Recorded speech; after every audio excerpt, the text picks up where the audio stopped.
All right, ladies and gentlemen, first time to the friendly stage, we have Jose. He's going to do a monologue.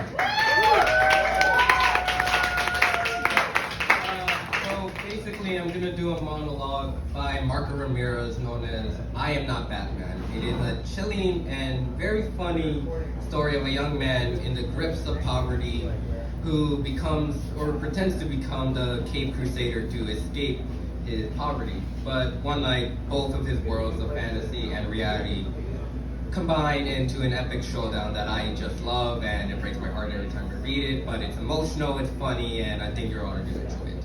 And also, apologies for my terrible Batman impression. This was a very short notice thing, so apologies for it. It's the middle of the night, and the sky is glowing like a mad radioactive red. And if you squint, and you can maybe see the moon through a thick layer of cigarette smoke and airplane exhaust that covers the city like a mosquito net that won't let the angels in. And if you look high enough, you can maybe see me standing on the edge of an 87-story building. Up there, a place where gargoyles and broken clock towers that have stayed dead for maybe like 100 years. Up there is me. And I'm freaking Batman. I got Batmobiles and Batarangs and Bat Caves for real. And all it takes is a fire escape or a back room or anything else. And Danny's Handy Mountain jeans, they're gone, okay? And my navy blue polo shirt, the one that looks kind of good on me, but has a hole on it near the butt where I got it snagged near the chain link fence behind the barrels. But it isn't really a big deal because I tuck it in and it's all good. That navy blue polo shirt, it's gone too. And I get like all transformational, y'all. Okay? And nobody pulls out a belt on Batman, okay, for talking back or for not talking back, okay?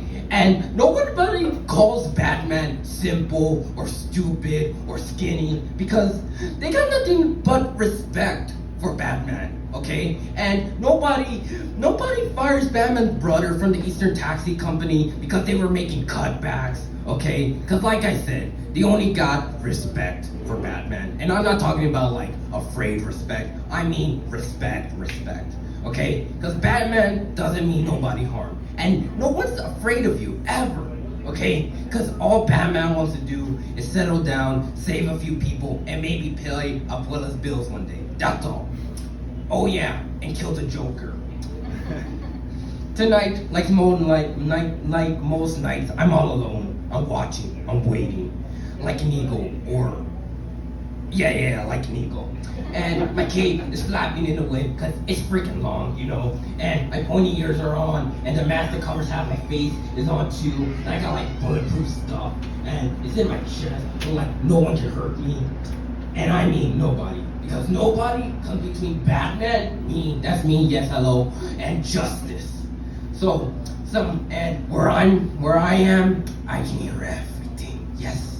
Somewhere in the city, there's an old lady picking up a piece of sesame chicken that someone spit out into her own mouth. And somewhere, there's a man and a doctor with a whack haircut and a black lab coat that's trying to figure out the cure for some disease that's gonna make us all extinct one day. And somewhere, there's a man in a janitor uniform. And he's stumbling home, drunk, dizzy, after spending half his paycheck on a 40-ounce bottle of twist-off beer and the other half on a 4-hour visit to some lady's house on a street where all the lights have been shot out by people who would rather do what they do in this city, my city, in the dark. And half a block away from Janitor Man, there's a group of good-for-nothing who don't know no better, waiting to be Janitor Man with rusted bicycle chains and imitation Louisville sluggers. And if they don't find a cent on him, which they won't, mind you, okay, they'll just pound him till their muscles and their arms burn and there's no more teeth to crack out. But they don't count on me.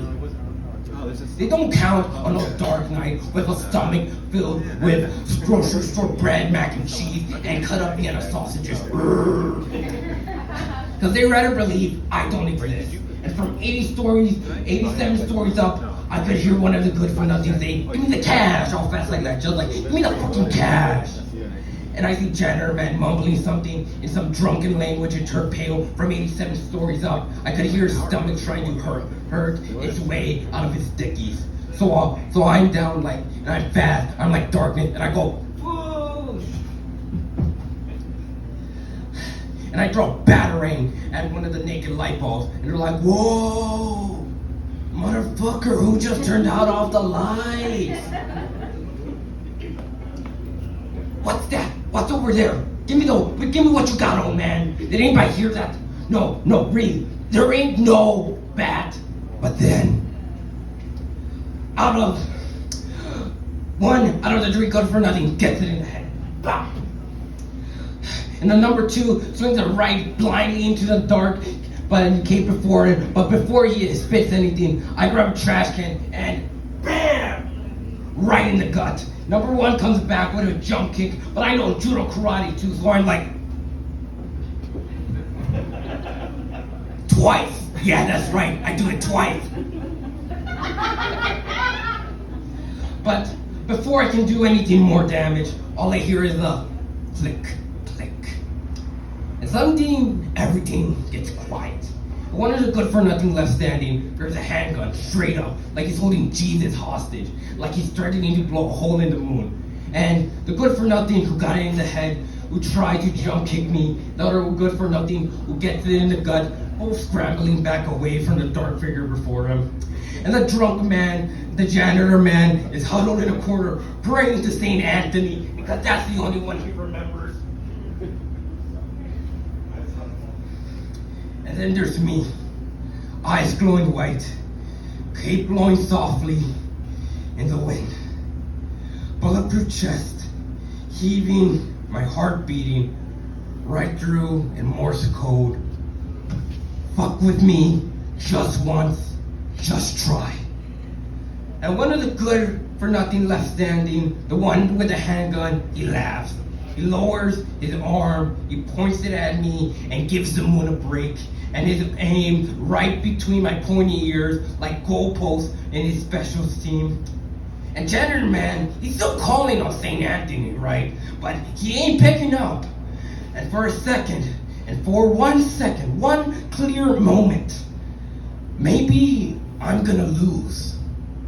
Sing a solo of silence for me, please. Nah!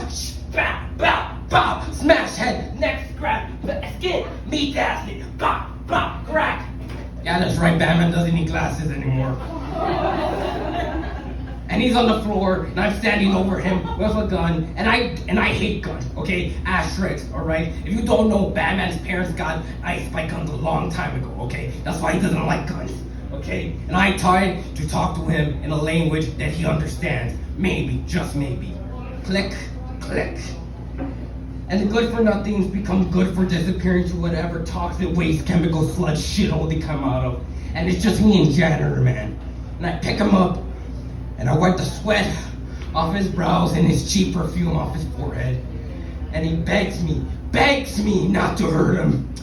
And I grab him tight by his janitor man shirt collar, and I pull him to my face, okay? And he's taller than me, right? But the cape kind of helps, so it gives me a good effect or whatever. And he listens when I speak. And I tell him 2 words. Go home. And he does, checking every 10 or so feet behind his shoulder, and I swoosh from building to building on his way there, because I know where he lives. And I watch his hand where he lives, and I watch his hand tremble as he grabs his keychain out of his pocket and opens the door to his building. And I'm back in my bedroom before he even walks in through the front door. And I hear him go and turn on the faucet and grab himself a glass of warm, because we don't have electricity here for some reason, tap water. And then he comes. I hear his footsteps, and they get slower as they get into my room, and he cracks my door open mad slow. And he takes a step in, which he never does. And he's standing and staring into nowhere, his face the color of sidewalks in summer, and I act like I'm just waking up. And I go, "What's up, Pop?" And janitor man says nothing to me. But I see in the darkness, I see his arms go limp, his head turns back towards me, and he lifts them so I can see his face. Or I see his eyes, and they're wet, and his cheeks are wet, and they're dripping, not with sweat. And he stands there, breathing like he remembers seeing my eyes glow white, like he remembers my bulletproof cape, my bulletproof chest, like he remembers he's my Pop. And for a long time, I don't say nothing.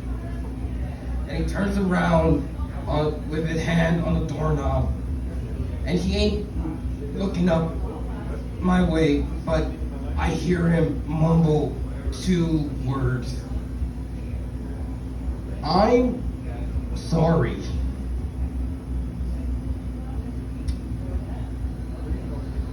I lean over and open my window just a crack.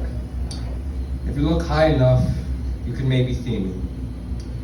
And wherever I am, I can hear everything.